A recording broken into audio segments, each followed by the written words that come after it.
Hello and welcome to this DesignQuest info session for teachers and facilitators. We also have a separate presentation for students, so you might want to check that one out too. I am Dana Heist-Depew, and I am here with my colleague John Henry. We're going to share some important facts and information about DesignQuest. So DesignQuest is a challenge, and the purpose of DesignQuest is to really foster innovation for our learners by harnessing their creative potential. We want them to use their artistic talents to address some of our time's most pressing societal and environmental challenges. Students will look at solving real-world problems that they feel strongly about using the arts and their artistic expression, no matter what it is, whether it's music, fine and performing arts, theater, theatrical, painting, whatever mixed media. We even have like technology in here. And what we're going to do now for this session is we're going to go through the actual student guidebook and the facilitator's guide. There's actually two parts to this. So when you register, you'll actually receive that. And the facilitator's guide, of course, just gives you some tips on how to actually run this. You could do whatever you want to run it, but we'll just give you some guidelines. And then, of course, the guidebook is just, some rules and regulations. And then the primary kind of the meat and potatoes of this is we have 12 scenarios that the students can select. And within those 12 scenarios, they are free to choose and be flexible about how they solve the problem when they meet it. So I'm going to bring up, we're just going to jump right in.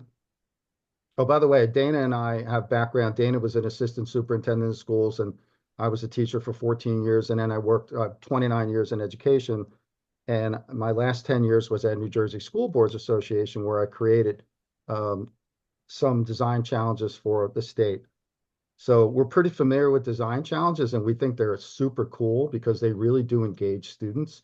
And this one, we're really excited. Like I said, I can't wait to see what the students come up with when they're trying to solve a problem, and then they convey their solutions through arts. That's going to be super cool. So I'm really kind of pumped up to see what they can do. Yeah, John, I think what I'm also excited about is seeing all the technology that kids have access to and how they're going to use that and how that will influence artistic expression, from CAD to coding to web design. There's so many opportunities and ways to go with this project. So when the students receive this, the first thing they're going to see is they're going to get a little introduction here on creating societal solutions. And I think the introduction here, the kids are already going to start to think, like when they're starting to read this, they're going to say, okay, what could I do? What is something that they feel strongly about? And it gives a little background about DesignQuest and how they can do this. Oh, by the way, this is for middle school and high school. So the students will receive their mission or action steps. They have to form a team of at least 2 members. They have to identify an adult to become their facilitator. The facilitator in this can be a teacher, a counselor, coach, whatever, a parent, anything that can serve as a group leader. And that's what we're really looking for. So your facilitator of your team will register you by December 20th, 2024 to participate in DesignQuest. And then once you're registered, you'll receive a packet with your guidebook and a permission slip and your facilitator guide. So once students receive their guidebook, they get a better idea of the areas of focus that they can select from. First area is climate and conservation, very popular, especially with the hot weather we've all been experiencing. Sustainable agriculture, so things like hydroponics, aquaponics, sustainable and safe transportation. They can pick another area of focus called social justice and equity, health and well-being, which also goes into mental health. It could go into bullying. Maybe a student feels strongly about bullying. It's up to them. And we're looking for the students to actually go through what they've experienced or what they feel strongly about, which is always, it's always good, because the way I look at it is if you engage the student in something they're interested in, the success or the achievement definitely will follow because they're interested in it. Technology for good. cyberbullying, things like that. Technology uses AI is becoming big. We are opening this up to the students are allowed to use AI responsibly. We also picked an area of sustainable fashion because it is an unsustainable area. My daughter happens to be a fashion designer, and it's a really big topic. Policy and advocacy, if they want to get involved in something like that, where they're being advocates for change, that they could do that as well. We really want to emphasize the social emotional aspects of it because this is really considered a human-centered design challenge where they're really thinking about how their choices will impact people. I think also it's important that the students realize that this is a solutions-based problem and project, and we're not looking to blame anyone for the issues of concern or point the finger. And another piece of it is we really also want to make sure the students are safe, that they're following all the school rules. So you'll see that weaved throughout our guidelines. Students are required to work with a subject matter expert, and we will also have some videos on our web channel here where local experts share information and resources. Okay, so we have judges who are going to be, again, subject matter experts. There is a rubric, which I'm going to get to in a little bit, and that's what the judges will score them on. And yes, there is cash prizes for first, second, and third place in each of the levels. These prizes are for the high school, and of course, there'll be prizes for the middle school as well. Timeline is we kicked this off. I think it went live on October 2nd, December 20th. The registration is the deadline. So they have some time to actually brainstorm, put together some concepts, and register. So we know that they're in DesignQuest. March 1st is the deadline for submitting their entry. So they'll have to put together the 3 to 8 minute video. And of course, the winners are going to be announced on April 22nd, Earth Day. And the winners will be showcased at the New Jersey State Teen Arts Festival 2025. So we're going to work a little bit backwards here, and we're going to talk about the mission, the DesignQuest mission or submission of what the students are going to send to us to be judged. The students will be sending a 3 to 8 minute video depicting their solution in a creative manner. So the videos can't be longer than 8 minutes, and we know that some of these events, if you're putting on a theatrical performance, for example, that's going to be much longer than 8 minutes. So that type of submission, you can send us the highlights for that. So you're going to be uploading your videos to a link on YouTube and then sharing that link with us by March 1st, and that's what will be judged. So now let's talk about the DesignQuest scenarios. So students will choose one of the 12 scenarios. They may decide to actually really hold an event, or they may just design and plan an event. The first scenario is called Solutions Showcase, and this is where the students are planning a community festival to raise awareness of an important event and showcase their solutions. So these festivals could include anything from music to games to art, booths, maps, drawings, diagrams, etc. in the video can be showcased. So the next scenario is called Planet Fashion Show.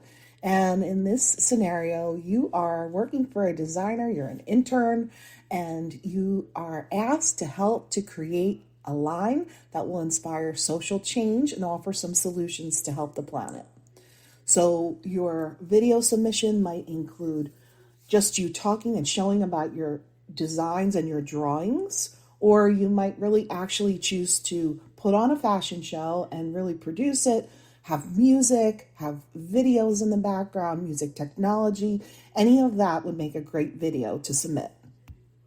Next one is Harvest for Change Dinner, where they actually get to plan an event that they will be serving food and they would create the menu, but there would be music, art, sculptures, ice sculptures, anything like that. So everything, again, focusing on the arts, focusing on creativity, while bringing a message of change all through coming together with food. And who doesn't like food? I know we do. And again, we think, at least we think, that there's so much flexibility in these that they could take these in any direction. Like it does have a focus area and it has to do with food, but they could bring in so many other things to highlight what they're doing, their event. I know Dana really likes this one, Author of Evolution. This is one of her favorites. This is they're going to actually create and design and writing. And again, they could write a script, they could write poems, they could do narratives. They're communicating their solutions through stories. If they want to act out their stories, they can. Dana, do you have anything else to say with this one of why you like this one so much? I know you have, this is your favorite one. So, yeah, John and I wrote a book together called Empower Trip, A Teen's Guide to Finding Your Inner Star Power. And the process of writing is wonderful and amazing, but when you actually publish your work, it's something so special. So I'm excited for students to get that experience through DesignQuest. Actually, there's a lot of crossover between this one and the other ones too. If they wanted to bring those things, those elements into the other focus areas or these scenarios, they can. So scenario 5 is actually the kids are, they were, if they were given an X amount of dollars from an anonymous donor to actually start a nonprofit organization. Again, the nonprofit would be it could be about the environment. It could be about saving, ending world hunger. It could be about conservation. It could be anything they choose, but it would be through the lens of creating a nonprofit. So students are interested in the business aspect of, social change or society change. They can start to look at what does it take to actually become a nonprofit and do something that really can make a difference. So next is conscious community. And in this scenario, you actually get to build a community of some sort. So that could be anything from an eco village to an intergenerational living community where senior citizens and teens and adults live together and work together to benefit and help each other, or a green city. You could also do a virtual community online, some sort of forum. And your video submission can include anything from game design, engineering plans, architectural plans, CAD designs, garden plans, prototypes for new inventions, web designs. So there's a lot of options here too. Visionary Gallery is, again, the scenarios, the local community offers a month of free exhibition space, and the students are going to, whatever art they decide to choose to go into this gallery is going to, again, identify a problematic situation that's occurring in our society, and that's what the art's going to be about. Harmony for Humanity. This is going to be music. And again, putting on a performance, a musical performance, a concert. It could be at a coffee shop. It could be a larger production. Again, the music is, again, for advocacy or for promoting change. Progressive Pathways, a little bit more on the local politics and what they feel passionate about, not the current politics that are going on. We're talking about local politics and changing what's going on in their community. Hopefully it'll stay away from that. But how policymakers actually make laws that impact them and their community. And hopefully they can address some of those things and get involved and come up with some great solutions. Minds Matter. This one is about mental health or emotional health, call it what you will. This one, I think that some students are going to gravitate towards, especially the students who see issues going on in their school, and they may want to have some change or some input. It could be about advocating for, kindness and peace and community and coming together as a school instead of having people that are kind of disjointed from each other or discriminating against each other. So this could be a really interesting scenario for them to get involved in. Climate Champions is about creating mitigation strategies for climate change. That seems to be a big deal these days. I know that when I was in the classroom, environmental stuff and climate change wasn't really a thing back then, but it was, the environment was, and students are very, very interested in helping the environment or protecting the environment and a world that they have to inherit from us. So this one might be a really good one as well for them to get involved in. And the last but not least, okay, is stay safe. This is going to be about the scenarios about an insurance company that's holding a competition, and they're going to come up with solutions that are going to keep kids safe from not only driving, but e-bikes, scooters, bicycles, golf carts, all-terrain vehicles, anything that the kids can be involved in from middle school, of course, up through high school. High school kids obviously will be looking at more car-related things. And again, you can be as creative as you want in your video for this. You can do commercials for safety or products. You could do a full ad campaign. And keep in mind that video submissions are due on March 1st, 2025. Winners will be announced April 22nd, and the winners will be showcased at the Teen Arts Festival in June. Finally, we are here to answer all of your questions. We are going to be coming out with more material. You can find the material on the Teen Arts website. You can also follow us on our new YouTube channel, our digital network, at DesignQuest-22, and you can email me. We really want to thank you for being here today. We really appreciate your time. We appreciate and anticipate your participation in this, and we look forward to some wonderful submissions from our youth. Thank you so much.